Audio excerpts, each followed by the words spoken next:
안녕하세요. 호치민시 한국국제학교 학생 여러분들. 선생님이 굉장히 오래간만에 영상을 찍는 것 같아요. 막상 온라인 수업을 하다 보니까 실시간 수업하는 것이 훨씬 좋아서 영상을 안 만들게 되더라고요. 하지만 이 부분은 여러분들이 반복해서 보는 것이 더 도움이 될 것 같고요. 또 수업 시간에 실시간으로 하고 나서 바로 여러분들 어떤 문제를 풀고 하기보다는 영상을 보고 또 문제도 풀고 이렇게 하는 것이 좋을 것 같아서 영상을 만들어 봤습니다. 우리가 지금 하고 있는 부분이 이제 나자유에 관계된 이야기예요. 나자유가 왜 모든 편성을 자기 마음대로 하면 안 되는가에 대해서 문제 제기를 했죠. 우리가 얼핏 생각하게 되면 나자유가 공동체 의식이 부족하고 이기적인 학생으로 보일 것 같아요. 하지만 우리가 그렇게 사람의 인성이라든지 됨됨이에 대한 판단을 하기보다는 그 얘가 갖고 있는 그러니까 나자유라고 하는 얘를 얘기하는 거예요. 그 얘가 갖고 있는 의미를 좀 가만히 볼 필요가 있어요. 실질적으로 나자유의 주장은 우리 사회에 굉장히 보편적인 주장이고, 우리 사회의 많은 부분이 나자유의 입장에 따라서 움직이고 있고, 많은 사람들이 나자유처럼 생각하고 있습니다. 그것을 우리는 자유주의라고 얘기하죠. 그리고 자유주의가 어떻게 보게 되면 공동체 의식이 없는 것처럼 보이지만 굉장히 오랜 시간 동안 역사적으로 인류의 역사의 발전에 굉장히 기여한 그런 사상이기도 합니다. 물론 이제 지금에 있어서 비판받을 점이 있고, 자유주의를 극단적으로 갔을 때 나타날 수 있는 여러 문제가 있긴 하지만, 그 자유주의가 어떤 시기에서 나오게 됐는지에 대해서 여러분들이 가만히 살펴볼 필요는 충분히 있습니다. 그래서 나자유의 생각을 바탕으로 자유주의 정의관이 무엇인지에 대해서는 다음 시간에 배우도록 하고요. 자유주의라고 하는 것이 어떠한 맥락에서 나오게 되었는지 같이 배워보도록 하겠습니다. 자, 일단 여러분 이 부분은 내리고요. 소크라테스, 플라톤, 아리스토텔레스, 알렉산드로스 3세, 그러니까 알렉산더 대왕이죠. 여기 보게 되면 요게 이제 실질적으로 요 아리스토텔레스예요. 그리고 이제 알렉산더 대왕이라고 하시는 그 알렉산드로스 3세가 이제 그렇게 되죠. 요런 시절을 우리는 뭐라고 부르냐면 이제 고대 그리스다 그렇게 부르죠. 할 얘기는 굉장히 많습니다. 할 얘기는 굉장히 많은데 요번 시간에는 안 할 거예요. 넘어가도록 하겠습니다. 자, 그리고 그 고대 그리스가 끝나고 나서 로마 시대가 되죠. 로마 제국 시대가. 그리고 로마 제국이 망하게 돼요. 여러분들은 아마 보통 여기 정도까지 9학년 때 배운 것 같습니다. 그 다음부터는 이제 우리가 조금 더 이 자유주의가 어떻게 나왔는지에 대해서 얘기를 갖다가 하기 위해서 좀 배워야 되는 시기가 있어요. 굉장히 중요한 시기가 바로 중세입니다. 중세는 로마 제국이 465년에 이제 망하게 되죠. 서로마라고 하는 로마 제국이 망하게 되고, 동로마 제국은 사실상 1400년대까지, 굉장히 오래 지속이 됩니다. 근데 동로마 제국은 망하게 돼요. 그러고 나서 이제 그 게르만족이 이제 오고, 그러면서 이제 유럽이 나눠지게 되죠. 그러면서 절대적으로 강한 왕이 나타나지 않고요. 봉건주의라고 하는 그런 형태의 정치가 만들어지게 됩니다. 그러니까 왕이 있고요. 그 다음에 이제 봉건 영주들이 이렇게 있는 거예요. 그러니까 우리가 여러분들이 아실지 모르겠지만 이제 아더왕 뭐 이럴 때가 이제 이 봉건주의의 시대예요. 성이 있고 각각의 영주들이 있고요. 경제적으로 이제 장원제가 있죠. 장원제가 가장 커다란 특징은 영주가 있고 그 영주가 소유한 토지를 농노라고 하는 농민과 노예의 중간적인 성격을 갖고 있는 계급이 소작을 짓고 엄청나게 많은 세금을 내고 이렇게 착취당하는 그러한 사회였고요. 사회는 이제 신분제였죠. 그래서 이제 신분이 나눠졌어요. 왕, 귀족, 기사, 농노 이런 식으로 못 올라가죠. 이렇게 위로 올라갈 수가 없는 그런 구조입니다. 종교는 종교 중심의 사회였어요. 크리스트교 사회였고요. 사상은 이제 교부 철학이라고 교부 신학이라고 해서 철학은 신학, 그러니까 신의 존재를 증명하고 신의 섭리를 밝히는 그런 걸로서 이해가 됐었죠. 되게 좀 답답한 느낌이 드시나요? 좀 답답하죠. 그러니까는 대다수를 차지하고 있는 많은 농노들, 일반 백성들은 올라갈 수도 없고요. 착취당하고, 그 다음에 신의 권위에 다 복종해야 되고, 이런 거였어요. 뭐 대표적으로 지금 코로나 같은 상황이 있었죠. 흑사병. 그랬을 때 이제 과학적으로 사고하는 것이 아니라 어떻게 하죠?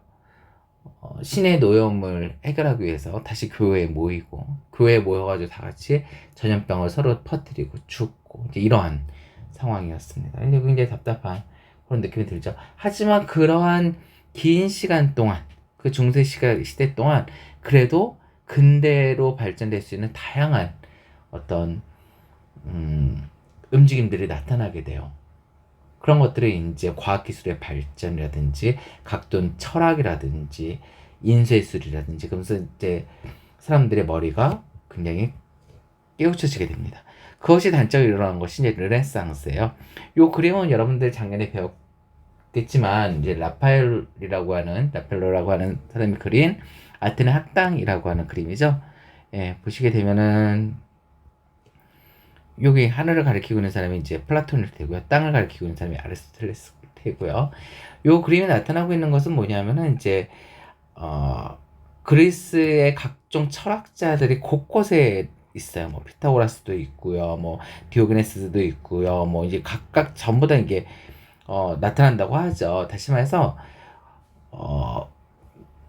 그리스와 로마 시대에 있었던 인간 중심의 문화들, 그때의 제도들 이런 것들을 그리워하는 그러한 풍조가 생기게 돼요. 그래서 르네상스에서 르는 이제 얼이죠. 그러니까는 다시 문의 부흥을 시키려고 하는 신중심에서 인간 중심으로 가려고 하는 움직임이 나타나기도 하고요.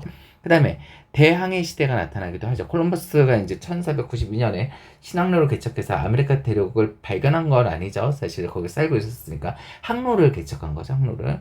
예.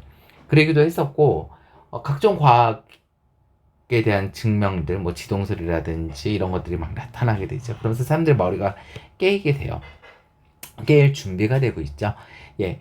그럴 때 이제 앞서서 얘기했던 봉건제가 무너지게 되고 절대 왕정이 등장하게 됩니다. 대표적인 경우가 이제 루이 14세, 프랑스의 루이 14세 같은 경우죠. 자, 절대 왕정은 세 가지의 특징을 갖고 있는데 그 중에서 제일 중요한 것은 왕권 신수설이에요. 왕권 신수설이 뜻하고 있는 건 뭐냐면 왕의 권리는 하늘이 신이 준 것이다 라는 거예요. 그러니까 어떻게 돼요? 백성은 복종해라. 그쵸? 덤비면 안 되는 거야. 반면에 경제적으로는 중상주의였어요. 중산주의는 상업을 중시하는 거야. 근데 이때 상업이라고 하는 것은 한 국가 안에서의 물물 교환, 그러니까 상업보다도 국가와 국가 사이에, 이거 우리 뭐라 부르죠? 무역이라고 부르는 거죠. 그래서 어떻게 해요? 수출은 무엇을 수출해?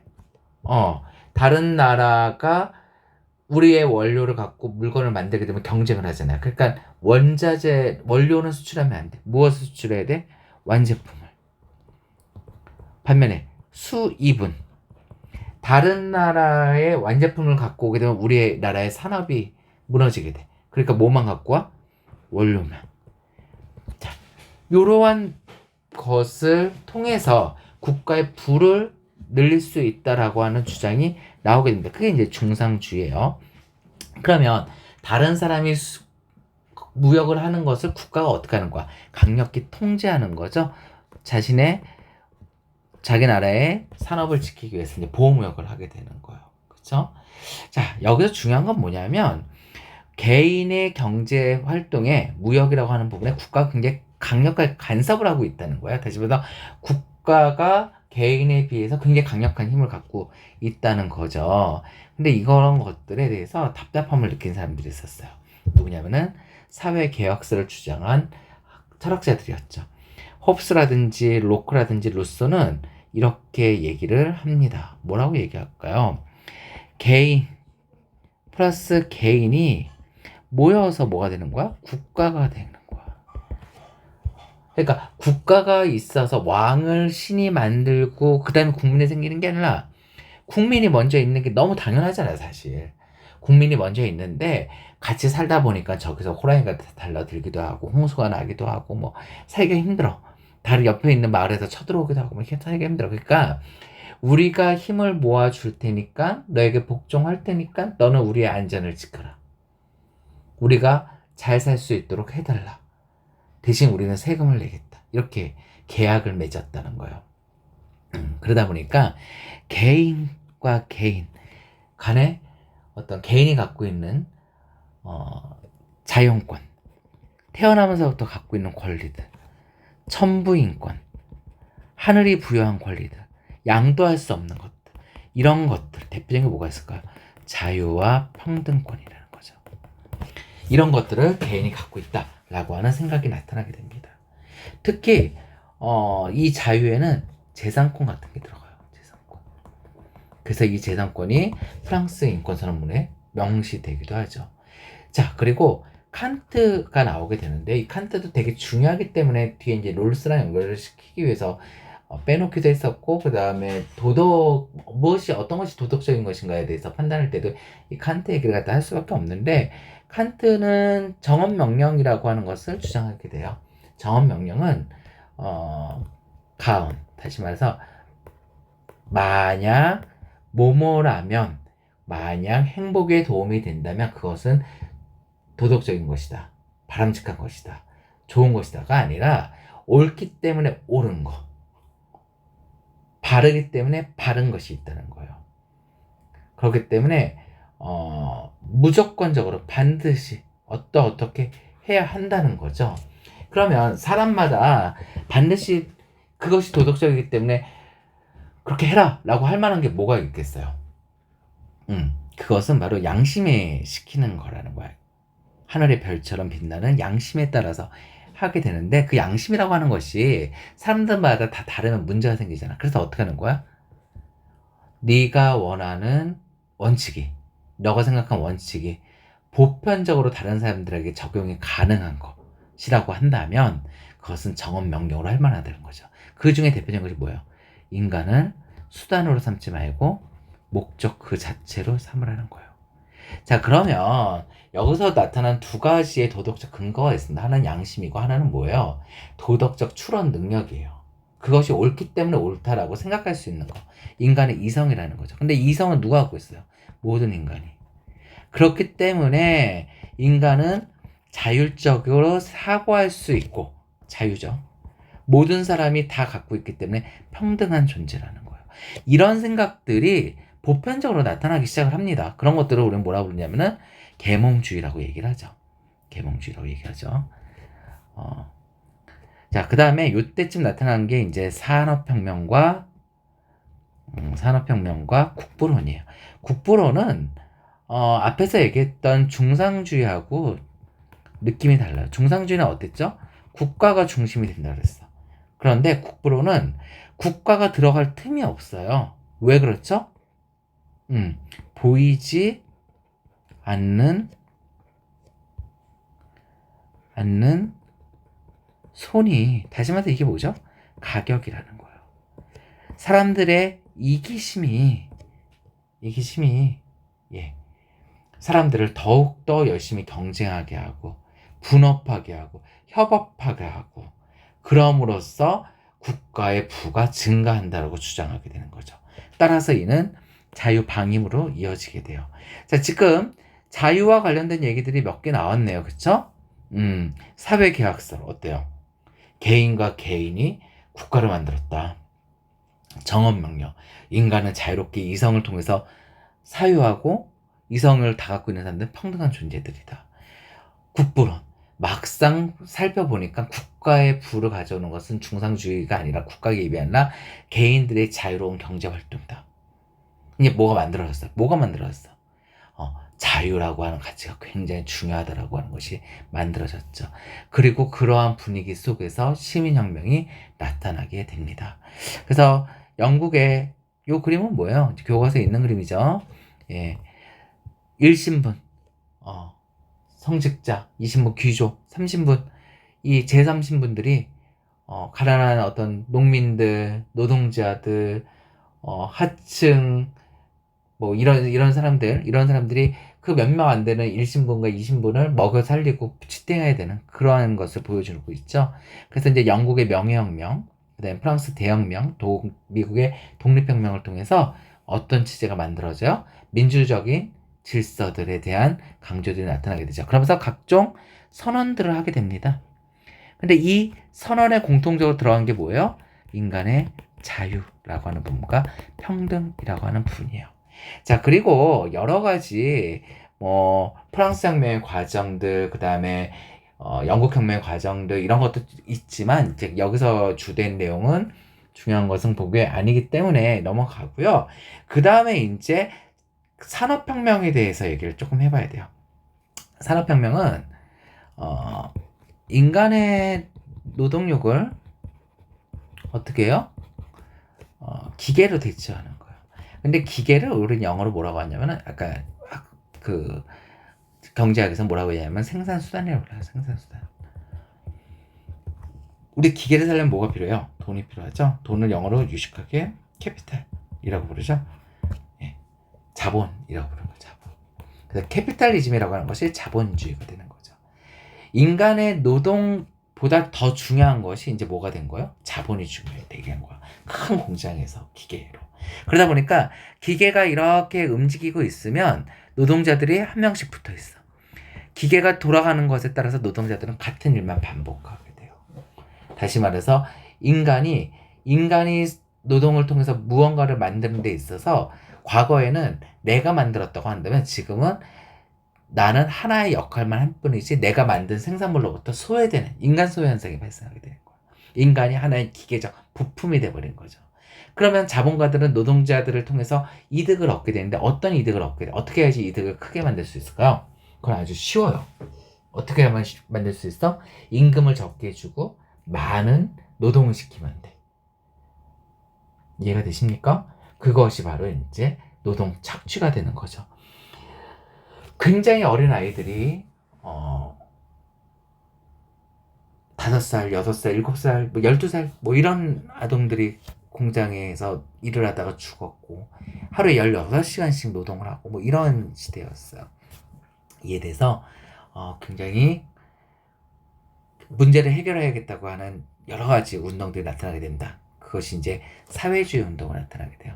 사회주의는 여러분들 배상원 교재도 이제 좀 썼었는데 사회주의는 마르크스의 사회주의만 있는 것이 아니에요. 그 전에도 여러 가지 실험들이 있었어요. 모두가 자본을 공유하고 생산을 통해서 얻은 것을 나누고 같이 똑같이 나누고 이런 것들에 대한 로망 어떤 이상적인 사회를 그리는 그런 것들이 나타나게 되죠. 근데 이제 그것은 공상적 그러니까 상상 속에서 준비하는 것이다. 마르크스가 얘기한 건 뭐냐면은 자본주의가 극단으로 발전을 하게 되면 결국은 노동자들이 혁명을 통해서 자본주의를 무너뜨리고 사회주의, 공산주의 이렇게 역사가 이행할 것이다 라고 주장을 하게 됩니다. 그런 것들이 이제 1848년에 나오고요. 실질적으로 1917년에 세계 최초의 공산주의 혁명이 발생하기도 하죠. 그러면 공산주의 혁명은 사회주의는 어떤 느낌일까요? 개인의 진정한 자유를 위해서라고 한다면 무엇이 필요하다? 전체 국가적인 국민들의 평등이 필요하다는 거야. 이 평등을 하려면 어떤 평등이 돼야 돼? 경제적인 평등이 돼야 돼. 그러려면 어떻게 해야 돼요? 같이 일하고 같이 분배받고 재산은 사유재산을 최소화하고 사유재산 인정하지 않고 그리고 다 같이 자유롭게 살자는 거죠. 그런데 이러기 싫은 사람들이 있을 거 아니야. 더 열심히 일해서 더 많은 업적을 남기고 더 많은 이득을 얻고 싶은 사람들이 있을 거냐. 그런 사람들이 하지 말라는 거야. 무엇을 위해서? 모두 다 평등한 세상을 위해서. 그럼 어떻게 될까요? 그들의 자유를 억압하게 되겠죠. 그래서 사회주의, 공산주의는 사실상 진정한 자유, 경제적으로 속박으로부터 벗어난, 노예에서 벗어난 진정한 자유를 추구하였지만 결론적으로는 러시아 혁명 후에 보여줬던 또 중국 혁명 후에 중국의 문화혁명을 통해서 보여줬던 그러한 공산주의는 결코 자유로운 모습은 아니었어요. 더군다나 세계 1차 대전이 끝나고 나서 세계 대공황이 일어나게 되죠. 이 세계 그 경제 대공황을 해결하는 방식이 있었어요. 미국은 뉴딜 정책이었고 영국과 프랑스는 블록 경제인데 독일과 이탈리아, 일본은 전체주의로 가게 돼요. 전체주의가 뭐냐? 좀 한번 볼까요? 전체주의는 이런 거예요. 화가 나는 거죠. 그러니까 세계 1차 대전이 끝났어요. 세계 1차 대전이 끝나고 나가지고 영국과 프랑스는 이제 베르사유 조약을 맺게 되죠. 독일을 데려다 앉혀놓고 그러고서 엄청난 배상을 물리게 됩니다. 독일에 대해서 배상을요. 그때 요 베르사유 조약에 쫓아간 사람이 있어요. 젊은 경제학자였는데 케인즈였죠. 케인즈는 이러다가는 전쟁 다시 일어날 것 같은데 이런 어떤 불길한 예감을 하게 됩니다. 아니다 다를까 독일에서는 배상할 능력이 없자 엄청나게 많은 화폐를 발행하게 돼요. 화폐를 발행하게 되니까 어떻게 될까요? 초인플레이션이 발생하죠. 그런데 경제가 굉장히 안 좋아졌단 말이에요. 거기다 이제 경제 대공황까지 왔죠. 영국과 프랑스는 식민지 국가가 있었어요. 그래서 그 식민지로부터 싸게 원료를 가져오고 그 다음에 자신들이 만든 완제품들을 갖다 팔았죠. 그렇게 해결했어요.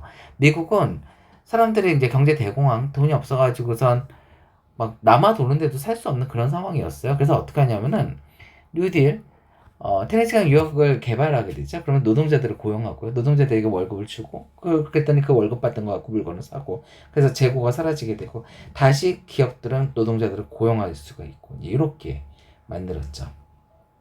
누구의 이론에 따라서 그렇게 됐냐면은 케인즈의 이론에 따라서 이제 그렇게 하게 돼요. 아까 케인즈가 누구였죠? 베르사유 조약에 쫓아갔던 그 영국 대표단 중에 한 명이라고 했었잖아요. 그 케인즈 이론에 따라서 케인즈는 무엇을 주장하게 되냐면 그 전에 고전 경제학파들은 뭐를만 얘기했었냐면 수요 공급만 얘기하는 거야. 수요 공급. 효용만 얘기하는 거. 어떻게 하면 효용을 최대한 높일 것인가.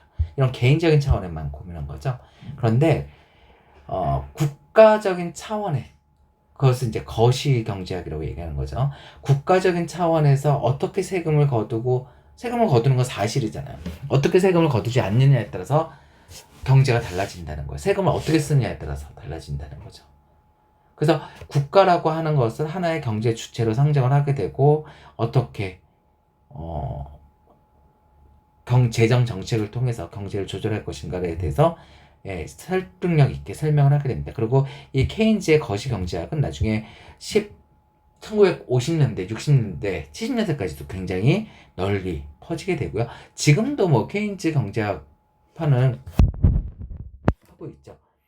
왜 이렇게 경제가 안 좋아? 도대체 정부에서는 뭐 하고 있는 거야? 라고 얘기하게 된다면 정부가 경제에 개입해서 경기를 좋게 국민들의 삶을 낮게 만들어 달라는 요청이잖아요. 다시 말해서 국가가 경제에 개입하라는 요청이죠.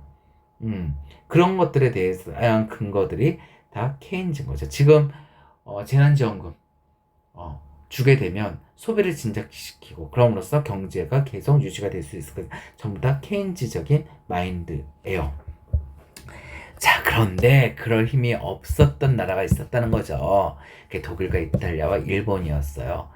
자, 일본은 뭐 사실상 아시아권의 많은 나라를 식민지를 갖고 있었긴 했지만요. 야심이 있었죠. 중국까지는 못 다 가지려고 하는. 독일과 이탈리아는 우리가 이렇게 못 살게 된 것은 미국과 영국들 때문이다. 또 뭐 유태인들은 열등한 민족들이다. 우리는 굉장히 뛰어난 게르만 민족이기 때문에 이제 독일 같은 경우요. 민족이기 때문에 우리는 하나로 뭉쳐야 된다.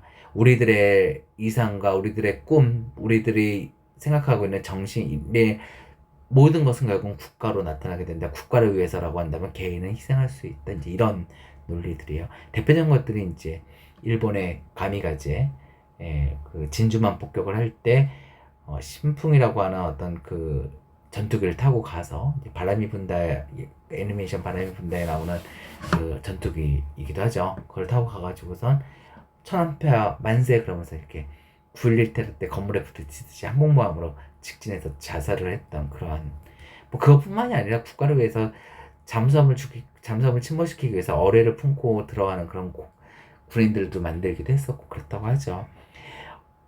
무엇을 경험하게 된 거야, 인류는 전체주의를 통해서? 개인의 존엄성 말살을, 인간의 존엄성이 어떻게 사라질 수 있는지, 무엇을 위해서? 집단을 위해서, 국가를 위해서 라고 하는 끔찍한 경험을 하게 됩니다. 자, 그리고 나서 인류는 환멸을 느끼게 되죠. 무엇에 대해서? 전체주의에 대해서 환멸을 느끼게 됩니다. 자, 그러고 나서 이제 여기 하이에크가 나오죠. 이제 하이에크하고 앞에 있었던 요 케인즈는 좀 라이벌 관계예요. 예. 누가 먼저 먹혔냐면은 케인즈가 먼저 먹혔죠. 케인즈가 압도했죠. 하이에크는 이제 찌그러들었어요. 근데 이 하이에크가 나중에 1970년대 화려하게 복귀를 하게 됩니다. 그 얘기는 조금 이따 할게요. 자, 그 다음에 또 하나요. 세계 2차 대전이 끝날 때쯤, 전 세계는 굉장히 끔찍한 상황에 들어가게 되죠. 생산시설이라든지 이런 것들 다 파괴되고, 의료라든지, 교육이라든지 이런 거. 그래서 이제 영국에서는 복지를 해야겠다고 하는 생각들이 나오게 돼요. 사실상 복지는 1919년, 이때죠. 1차 대전이 끝나고 독일에서 헌법에 등장하게 돼요. 사회권이라고 하는 바이마르 헌법이었죠. 네. 바이마르 헌법이라고 하는 어떤 사회권을 주장하는 그런 것들이 이제 나타나죠. 이미 1890년대 벌써 의료보험 이런 것들이 나타나고 막 그래요. 예. 그래서 이 복지의 흐름들이 이렇게 나타나게 되죠. 예, 복지. 그래서 2차 대전이 끝난 다음에는 두 가지로 요약이 돼요. 하나는 복지, 하나는 국가의 개입, 경제. 그래서 국가가 개인의 삶을 보호하고 지키고 경기라고 하는 것은 경기가 호황을 이루다가 불황을 겪다가 이렇게 왔다 갔다 하게 되는데 이것을 최소화시킬 역할들이 국가한테 주어지게 되는 거예요. 이제 그것이 1950년대에서 70년대까지는 잘 먹힙니다. 예. 그래프가 하나 보여드릴까요? 이제 이것이 이제 갑자기 생각이 안 나네요. 하나는 물가고요. 하나는 실업이에요. 예. 물가.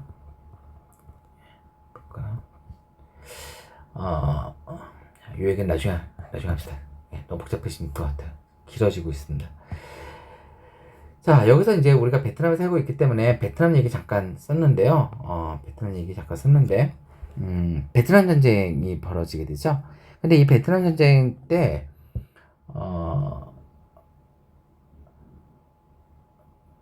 막 베트남 잔인하게 죽는 모습들이 생중계가 되고 막 그래요. 예.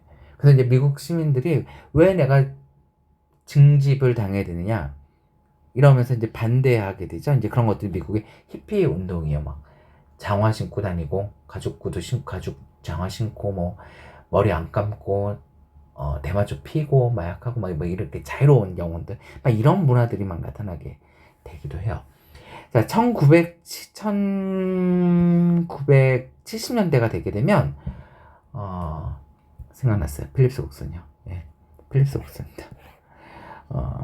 뭐냐면 이제 물가와 실업과의 관계인데요. 물가가 높으면은 살려는 사람들이 많다는 얘기가 왜 그럴까요? 돈이 많으니까. 왜 돈이 많을까요? 실업이 안 되고 다 고용이 많이 됐으니까. 물가가 낮으면 싸게 파는 거야. 왜 안 팔리니까. 왜 안 팔리죠? 돈이 없으니까. 왜 돈이 없죠? 실업이 높으니까. 그래서 물가와 실업 간에는 이런 반비례 관계가 있다는 거예요. 이게 이제 필립스 곡선이에요. 필립스 곡선.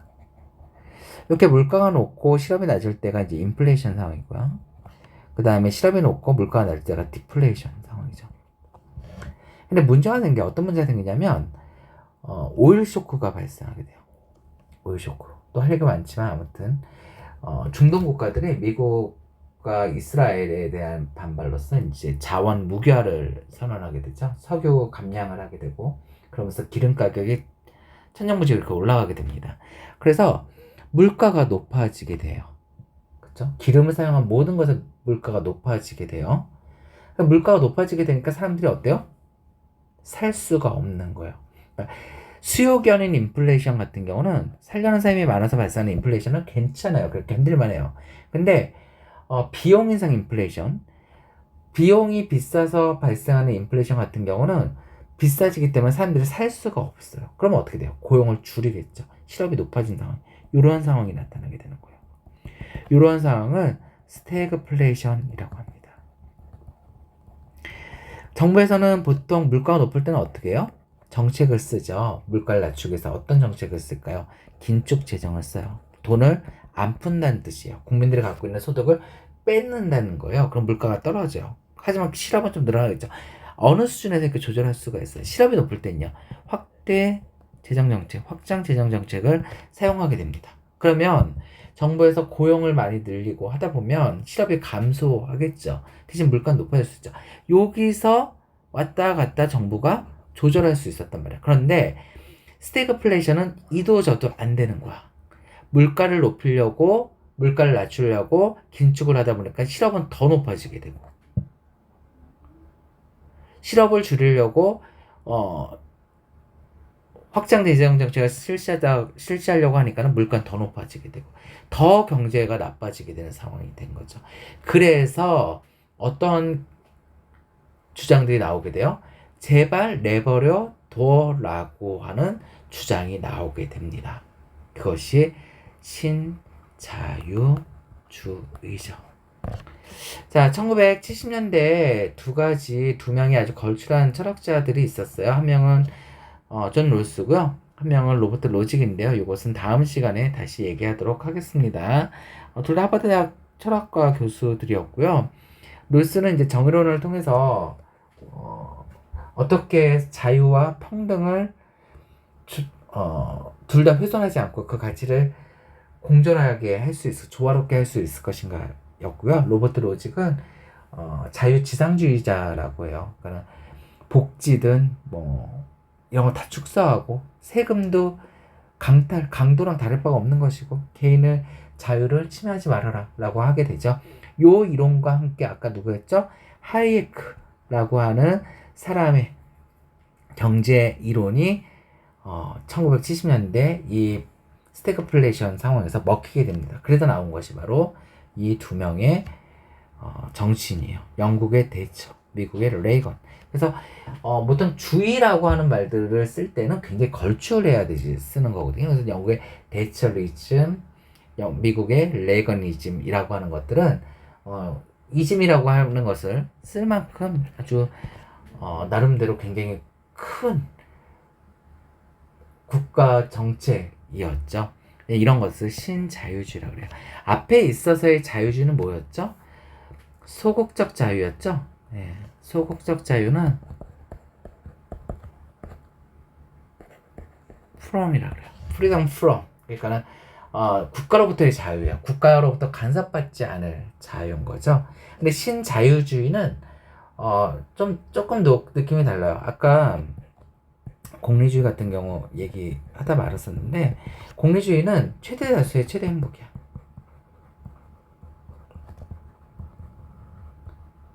장기적으로 봤을 때 지금 복지를 안 하고 굶어 죽을 사람은 좀 굶어 죽고 힘든 사람은 힘들고 실직자들은 실직 그 상태를 유지하게 되면 그 사람들 어떻게 되겠어? 더 먹고 살기 위해 가지고 더 낮은 임금을 찾아서라도 가겠죠. 모두가 일할 수밖에 없는 환경이 되겠죠. 그래서 장기적으로 봤을 때 그 나라의 경제가 더 좋아지게 되면 그 나라에 있는 더 많은 사람이 행복해질 수 있다라고 하는 어떤 그런 사고를 갖고 있기도 해요. 물론 공리주의가 신자유주의다라고 얘기하는 건 아니고요. 예, 그 다음에 경제적인 이유가 많아요. 정치적인 자유라기보다도 경제적으로. 그래서 어떤 이론들이 나오게 되냐면은 공기업, 정부가 갖고 있던 기업을 다 팔아서 민영화시켜라. 그러면 어떻게 될 것이다? 더 효율성이 높아질 것이다. 왜? 경쟁하게 되니까. 또 규제를 철폐하라. 네. 이런 주장들을 하게 됩니다. 복지를 축소해라. 왜 남의 돈 가져다가 가난한 사람을 도우려고 하느냐. 그러다 보니까 임금이 높아지게 되고 기업은 경쟁력을 잃게 되고 다른 나라로 가게 되는 거 아니냐. 이렇게 하게 되는 겁니다. 그래서 이런 신자유주의가 지금 현재 우리 사회의 주류이긴 해요. 예. 이게 어떻게 보면 되게 좀 괜찮을 수 있거든요. 그런데 다음 시간쯤 얘기할 공청대주의랑 섞이게 되면서 이렇게 신보수주의라고 하는 걸로 연결이 되는데 이거는 자유주의랑 느낌이 달라요. 그래서 경제적으로 무언가가 들어오게 되면 좀 내용이 상당히 달라지게 됩니다. 그리고 이 자유주의나 자본주의 국가가 이제 승리를 거두게 되죠. 실질적으로 이제 베트남도 노이머이 하게 되고요. 독일의 동독과 서독으로 나눴던 독일이 재통일하게 되고 소련은 붕괴되고요. 중국은 시장사회주의라고 하는 좀 어울릴 수 없는 두 단어를 연결시켜서 개방을 하게 됩니다. 그러면서 이제 자본주의가 늘어나게 되고 앞에 자유무역 아까 중상주의였잖아요. 중상주의에서 자유무역 아까 중상주의가 이제 절대왕정에서 주장했다고 했잖아요. 근데 이제는 그런 보호무역은 아니고 전 세계가 하나의 시장이라고 하는 자유무역이 보편적으로 가게 되고요. 자, 그러다가 1919년 우리나라 같은 경우 IMF가 나타나게 돼요. 그 다음에 그냥 수없이 많은 사람들이 일자리를 잃게 되고 이러죠. 그래서 복지를 안 할 수는 없고 생산력 복지로 가야겠다. 이제 이런 주장이 나오게 되고요. 그 다음에 미국의 트럼프 대통령의 당선은 굉장히 커다란 의미를 갖고 있습니다. 굉장히 자유주의자 같지만은 굉장히 자기만 자유인 것처럼 보이기도 하죠. 굉장히 어떤 인종 차별이라든지 이런 것들에 대해 가지고도 거침이 없죠. 그래서 이제 보수주의라고 하는 것으로 연결이 되는 그런 내용입니다. 그래서 이 부분에 대해서는 좀 다시 얘기하고요. 여기까지 자유주의가 어떤 식으로 등장하고 어떻게 발전해 왔고 어떤 식으로 변화했는지 여러분들 그 맥락을 아셔야지 자유주의적 정의관을 이해하기가 쉬울 겁니다. 자, 수고들 많이 했습니다. 아주 길었죠? 예, 2시간을 걸쳐 나눠서 해야 될 것 같네요. 자, 수고 많이 했습니다.